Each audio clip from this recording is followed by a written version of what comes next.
दोस्तों, क्या हुआ जब अयोध्या में साक्षात प्रकट हुए राम के छोटे भाई भरत। जी हाँ दोस्तों, आज हम इस चमत्कार के बारे में इस वीडियो में बात करेंगे। और ये तो आप सभी को पता है कि 22 जनवरी 2024 को रामलला की प्राण प्रतिष्ठा होनी है और उनकी मूर्ति की फोटो भी आ चुकी है, जो कि बेहद ही सुंदर है। और ये मूर्ति 5 साल के बच्चे की तरह बनाई गई है। इनके मुख पर 5 साल के बच्चे की मासूमियत भी है तथा इनके मुख पर भगवान की तरह तेज भी है। ये मूर्ति बहुत ही सुंदर है, अगर आप देखेंगे तो देखते ही रह जाएंगे। और अब तो इंतजार की घड़ी लगभग खत्म ही हो गई है। अब तो केवल एक दिन शेष रहा है, रामलला आने वाले हैं और हम सब जश्न मनाएंगे। जगह जगह इसके लिए निमंत्रण पत्र बांटे जा रहे हैं और वो भी लगभग बांटे जा चुके हैं। जगह जगह जो स्थानीय राम मंदिर है उन्हें सजाया जा रही है, गलियां सजाई जा रही है। और अयोध्या को तो इतना सुंदर सजाया गया है कि बस देखते ही रह जाएंगे आप। बहुत ही सुंदर सजाया गया है। अयोध्या की गली गली सजाई गई है और रात्रि में तो नज़ारा देखने लायक है। एक बार अगर आप अयोध्या जाते हैं, वहाँ का नज़ारा देखते हैं तो ऐसे लगता है जैसे कि आप स्वर्ग में आ गए हों। रामलला की नगरी को इतना सुंदर सजाया गया है। उनके स्वागत में 108 फीट की अगरबत्ती भी जलाई जा चुकी है तथा रामलला के लिए 151 किलो का विश्व का सबसे बड़ा लड्डू भी तैयार किया गया है तथा सबसे लंबा 350 फुट ऊंचा दिया भी तैयार किया गया है।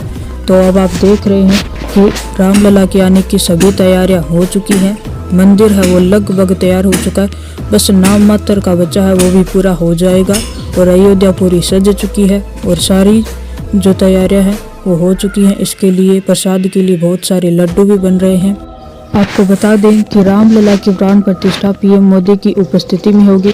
इसमें अमित शाह, सीएम योगी आनंद पटेल और भी बड़े बड़े सेलिब्रिटी इसमें शामिल होंगे। बहुत बड़े बड़े संत कथावाचक भी इस कार्यक्रम का हिस्सा बनेंगे। और ये पल, जिस पल रामलला की प्राण प्रतिष्ठा होगी, वो पल ऐतिहासिक पल होगा, जो कि इतिहास में स्वर्णिम अक्षरों में लिखा जाएगा। इस पल के हम सभी साक्षी बनेंगे। तो वीडियो में आगे बढ़ने से पहले, यदि आप एक सच्चे सनातनी हैं तथा आपको भी रामलला के आने की खुशी है, तो वीडियो को लाइक करके और कमेंट बॉक्स में जय श्री राम जरूर लिख दें। आइए अब हम भरत का इतिहास जानते हैं कि भरत कौन थे और किसका अवतार थे। क्योंकि यह तो आप जानते ही होंगे कि रामायण के जितने भी पात्र थे तथा अयोध्या के जितने भी वासी थे, वे सभी देवी देवताओं के ही अवतार थे। कोई भी सामान्य मनुष्य नहीं था। वे लीला करने के लिए आए थे तथा धर्म का पाठ पढ़ाने के लिए आए थे। जब उनकी लीला पूरी हो गई तो वे सब अपने अपने धाम को चले गए। त्रेता युग में जब भगवान विष्णु ने श्री राम के रूप में राजा दशरथ के सबसे बड़े पुत्र के रूप में जन्म लिया, तब उनके सुदर्शन चक्र ने उनके सौतेले भाई भरत के रूप में कैकेयी के गर्भ से जन्म लिया। रामायण में भरत का चरित्र एक ऐसे आदर्श भाई के रूप में दिखाया गया है, जिन्होंने अपने माथे पर अपनी माँ के द्वारा लगाए गए कलंक को मिटाने के अथक प्रयास किए। आज हम आपको भरत का संपूर्ण परिचय देंगे, तो चलिए शुरू करते हैं। जब भरत अपने ननिहाल से वापस अयोध्या आए तो अयोध्या आकर के उन्होंने देखा कि पूरी अयोध्या में मातम पसरा है। वह सभी उन्हें हे तथा तुच्छ दृष्टि से देख रहे हैं। जब वे राजमहल पहुंचे तो उन्हें अपनी माँ की प्रिय दासी मंथरा के द्वारा सीधे कैकेयी के कक्ष में ले जाया गया। वहां जाकर भरत अपनी माँ को विधवा के वस्त्रों में देखकर सन्न रह गए। किंतु जब कैकेयी के द्वारा उन्हें सब घटना का वृत्तांत सुनाया गया तो उन्हें अपने कानों पर विश्वास नहीं हुआ। जब उन्हें सच का पता चला तो उन्होंने प्रण किया कि वह अपनी माँ कैकेयी का मुख कभी भी नहीं देखेंगे।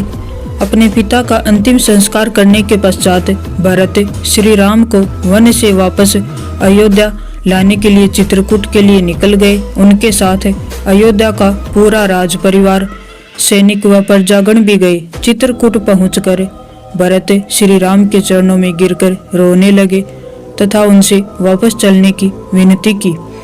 श्री राम ने 14 वर्ष से पहले वापस जाने से मना कर दिया, क्योंकि उन्हें यह वचन उनके पिता ने दिया था, जो अब जीवित नहीं थे।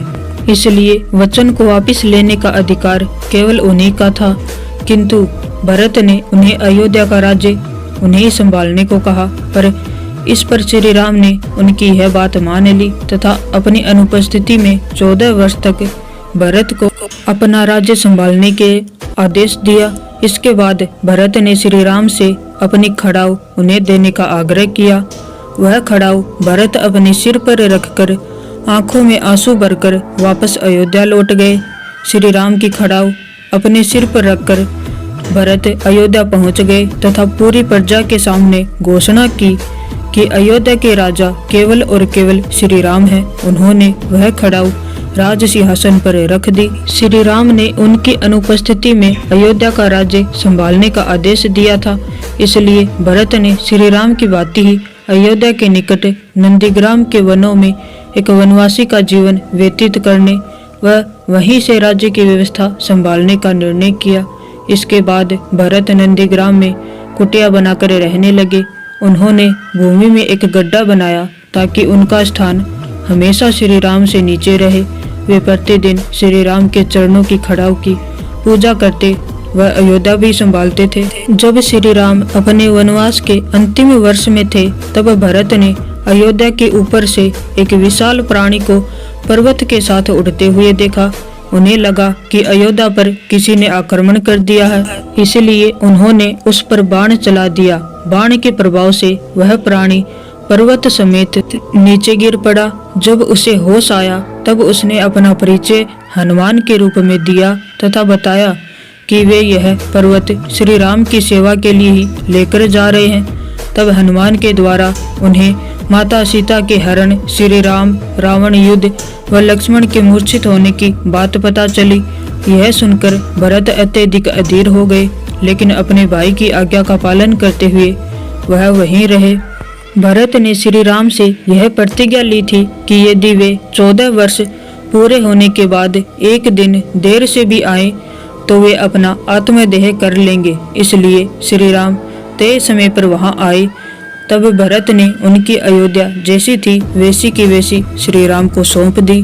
तब श्री राम का राज्याभिषेक हुआ और वह वहाँ के राजा बने। तो हो सकता है कि भरत भी श्री राम के नवनिर्मित मंदिर के दर्शन करने आए हों, रामलला के दर्शन करने आए हों, वह अपने भाई से मिलने के लिए आए हों। आपको बता दें कि अयोध्या का मंदिर है वह पूरा हो चुका है, बस थोड़ा सा ही बाकी है। वह काम भी तेजी से चल रहा है। मजदूर हैं वो दिन रात काम कर रहे हैं। और सबसे आश्चर्य की बात तो यह है कि इस मंदिर के निर्माण में लोहे तथा सीमेंट का प्रयोग बिल्कुल भी नहीं हुआ। यह मंदिर केवल और केवल पत्थरों से बनाया गया है, जिन पर सुंदर सुंदर मीनाकारी तराशी गई है। रामलला के आने की खुशी चारों ओर छाई हुई है। यह केवल भारत देश में नहीं और देशों में भी है। लोग जगह जगह अपने स्थानीय मंदिरों को सजा रहे हैं तथा वहां पर भजन कीर्तन कर रहे हैं। जगह जगह राम जी की सवारी निकाली जा रही है। हमारे रामलला के लिए उनके ननिहाल तथा उनके ससुराल से विभिन्न तरह के उपहार भी आए हैं, जिनमें सोने चांदी के उपहार भी शामिल हैं। और रामलला की मूर्ति इतनी सुंदर बनाई गई है, वह श्यामल रंग की है तथा उसमें उनके सभी जन्मों तथा सभी अवतारों का चित्र भी वर्णित है। और उनकी जो मूर्ति है वह एक 5 साल के बच्चे के रूप में बनाई गई है। उनके चेहरे पर मासूमियत भी है तो उनके चेहरे पर तेज भी है। अगर आप उनकी मूर्ति को देखते हैं तो देखते ही रह जाएंगे। कुछ लोग अयोध्या पैदल चल करके भी आ रहे हैं। उनकी भक्ति सराहनीय है। तो कमेंट बॉक्स में आप जय श्री राम जरूर लिखिएगा।